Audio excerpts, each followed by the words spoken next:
The garden in July can be incredibly productive, but it can also get out of hand very quickly.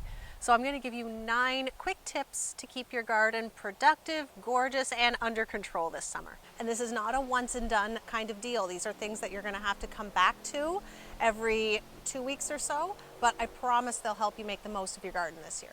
The first one is to keep on top of staking or tying things up. This is a volunteer tomato that I found when I ripped out my sweet peas with the intention of planting celosia, which I did plant, but I also have this volunteer tomato, a kale, and a sedum, which I did not plant. Maybe I planted the sedum, but I don't remember. This tomato definitely needs staking. I have 2 clips down at the bottom, but as it's grown about 3 feet since I staked it last, I'm going to put a couple more. Now I'm training 2 leaders on this tomato, so I have a second cane and I'm going to stake that one too. And I'm simply pruning off the lower leaves to make sure that the celosia planted below it gets enough room to grow. These are just clips that I found on Amazon. If I can still find them, I will link them below. They are fantastic and I've been using them for just about everything that I've been staking in the garden. I'm also going to pull off the side shoots while I'm at it. And by the looks of this truss, it looks like we have a cherry tomato plant. You definitely can never have too many of those, so I'm super happy to find this growing. And it has quickly caught up to the plants that I started 2 months early indoors, so I may be trying to direct seed some of my tomatoes next year because this worked out very well. Another important tip is to make sure that you are deadheading your flowering plants. A lot of things like dahlias, if they're allowed to start to produce seed, their flower production will slow down, and in the case of some annuals, even stop altogether.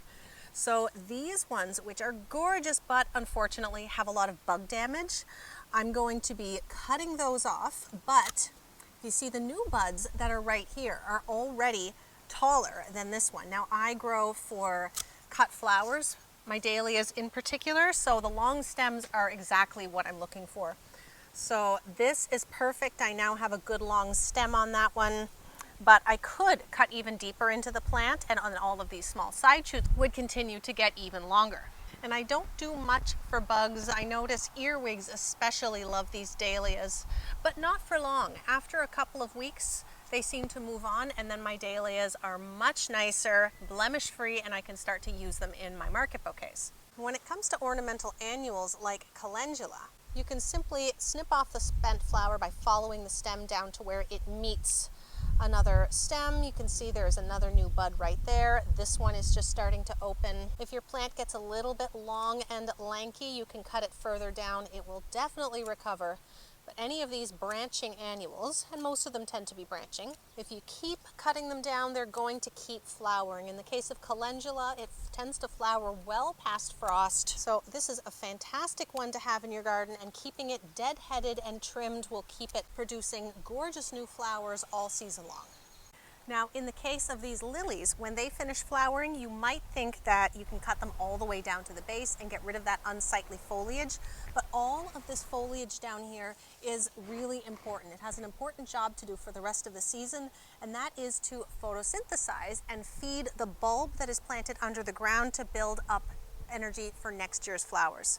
So these are not quite done yet, and I'm not ready to say goodbye to them. But when they do fade, I'm going to clip it off just below the lowest flower and leave as much foliage as possible until it's completely died back naturally. Now, if you have things planted like garlic, now is probably the time to pull it out of the ground. The general rule that you tend to see is to pull it when 3 to 4 leaves on the bottom of the plant have withered and turned yellow and the plant is starting to die away. If you're pressed for space or you have really wet, bad weather coming, you can pull it a little bit earlier than that. It is not going to hurt it at all. The last 2 to 3 weeks, you're not going to get a ton of bulb growth. Plus, if you're going to want to store most of that garlic for the winter, you want to make sure you bring it indoors in a well-ventilated area, get the temperature and the humidity right. You can find all that information online. And to hang it to dry thoroughly before cutting the stems and most of the roots off, just make sure that you don't damage the basal plate, and then you can have your own garlic all year. And the benefit of bringing it out at this time of year is that you now have that bed space to plant up with something new. We pulled ours last week, and in its place I put in some very root-bound asters and gomphrena, some of the last transplants that I had in the greenhouse. Not the very last, but close. So I was very glad to have this bed to use, and hopefully we'll have time to get these to maturity before the end of the season. And that brings me to my next tip, which is to keep planting. Whether you have root-bound seedlings still sitting on your deck or in the greenhouse like I do, or you have things that you want to direct seed, they will get established and grow very quickly this time of year. And in most climates, you'll still have time to get a bunch of things to maturity. Just make sure you know when your average last frost date is, and keep in mind that lower light levels will definitely affect your days to maturity. So here in my little DIY greenhouse, we have some fall brassicas, some beets, some things that were supposed to go in the ground in June and never quite made it. There's a lot of spider webs in here. There are some sunflowers, some cosmos, and there's also a whole ton of basil. Now this is an ornamental cardinal basil that I'm growing for bouquet filler, and we have a whole bunch of different types of basil in here, mostly culinary, edible, but I think I have some lemon basil, which is also edible too, but I'm going to use that for bouquet filler as well. So it is not too late to get your seedlings planted and to get some seeds in the ground. So tucked behind my tomatoes over there, what did I plant? Those look like direct seeded beets, actually. That's good. I forgot I planted those. And then behind my next row of tomatoes is cilantro. We use a lot of cilantro. We love it. And that goes all the way down that row of tomatoes. Speaking of tomatoes, oh, those are starting to look good. Now I'm just noticing that something has been eating the foliage off of my beets. That's okay because it's the roots that I want mostly. But we have a little bit of green onions starting to pop up. I need to come in here and do some weeding. I've got green onions, cilantro, and beets direct seeded, and I also need to do some dill, and as soon as it cools off a bit, I'm going to do radishes too. And speaking of weeding, that is tip number 5. 6? 5? Now this bed is completely full of French tarragon, another herb that I absolutely love, and it's had a rough go with weeds. I cleared it about 2 weeks ago, but you can see that I need to come in here and do it again. And believe me, it was way worse. And here is one in particular that I'd like to bring to your attention. This, which looks a little bit like clover, is called oxalis, and these little flowers, once they are finished flowering and produce seed pods, those seed pods will explode and send seeds up to 2 meters in every direction. And I had an absolute explosion of this year. This is the #1 weed that I've been dealing with. Turns out there's a very reasonable explanation why it got so out of hand this year. And I have made it a point over everything else to prioritize weeding this year, because if I can get on top of it this year and prevent things from self-seeding, then next year is going to be an awful lot easier. So I tend to go through and I pull the biggest things that have a significant root system that I want to get out first.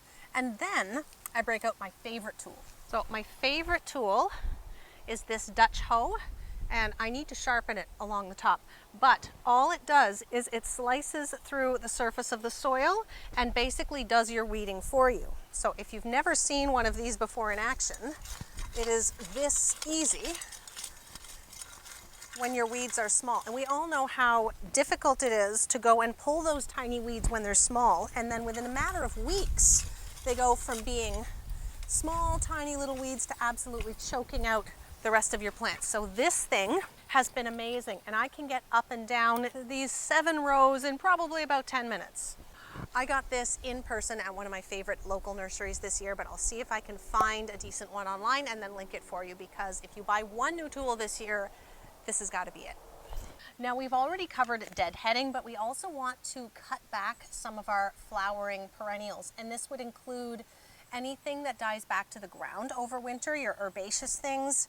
In this case, this bed was an extremely productive bed of feverfew, which overwintered and bloomed fairly early in the spring. There's some left that you can see here, but they've all seen better days. So if I cut them back, then I'll likely get another flush of growth. Once I've done that, I'm also going to go through and do a good weeding. And then it wouldn't hurt to give it a watering and a feeding too. So cutting this way back is going to make it look a little bit bare. for a while, but that's okay because I can already see new growth coming from the bottoms of these plants, especially those that were harvested first and have had a bit of time to recover. But especially if there hasn't been a whole lot of rain in the last couple of weeks, a good watering and also a feed will definitely help it along. I'm actually going to leave a couple of these stems just of the Tetra White to get some seed from, but the rest of this I'm going to cut it all off and then see what we get later on in the season for another flush. Another thing I've recently cut back is this large 3x5 foot metal raised bed that is completely full of peppermint. And while it looks pretty rough from a distance, if we look a little closer, we will see a lot of little tiny shoots that are just starting to pop back up, and they are everywhere. Now, if it's been dry where you are, then watering is definitely something that's on my list, especially recently planted transplants like these asters and gomphrena. Anything that is in the ground or raised beds like this, I would only water every 10 to 14 days, depending on how hot it's been, of course. But even if you have had some rain, a little bit of feeding is not a bad idea.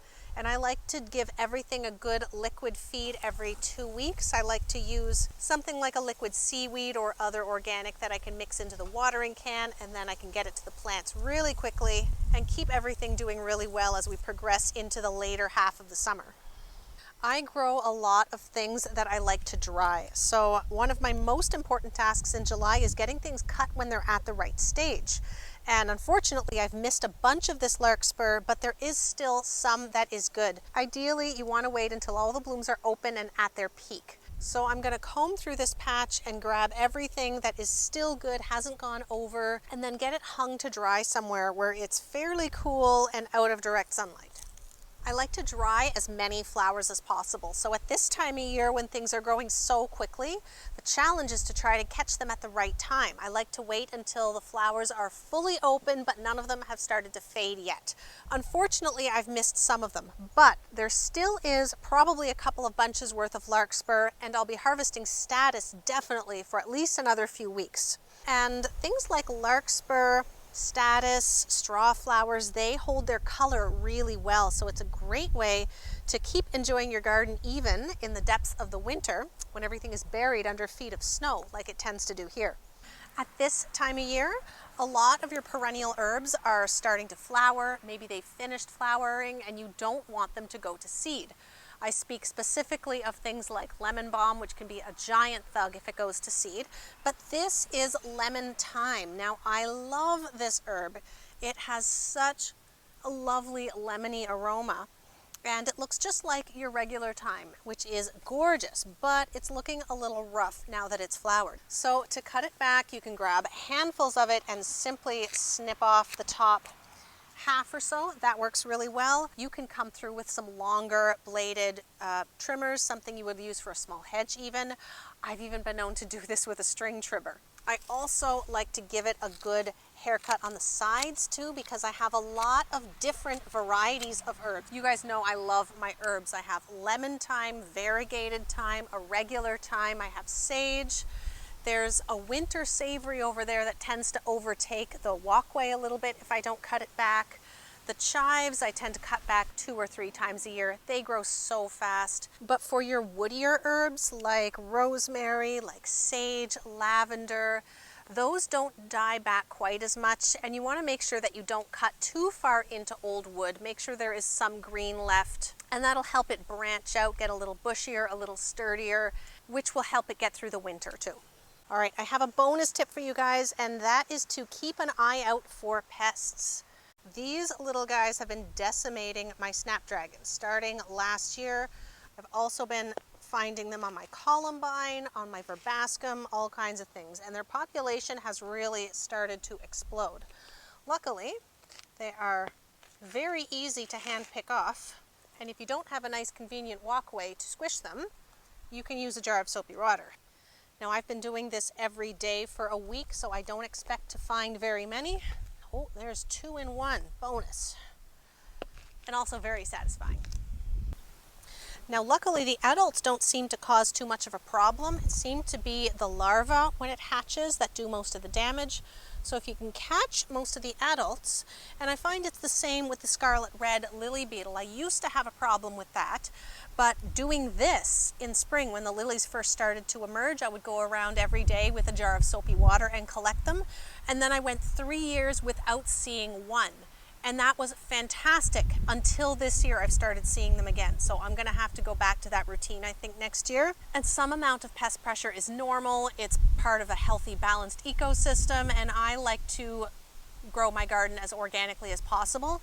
So there are things that I will just let be. But when it comes to things like this decimating my snapdragons and my lilies, those suckers are getting squished. Don't forget to like and subscribe, and I'll see you back here next week when I'm going to do a deep dive into lavender and lilies. Thank you so much for watching, and I will see you then.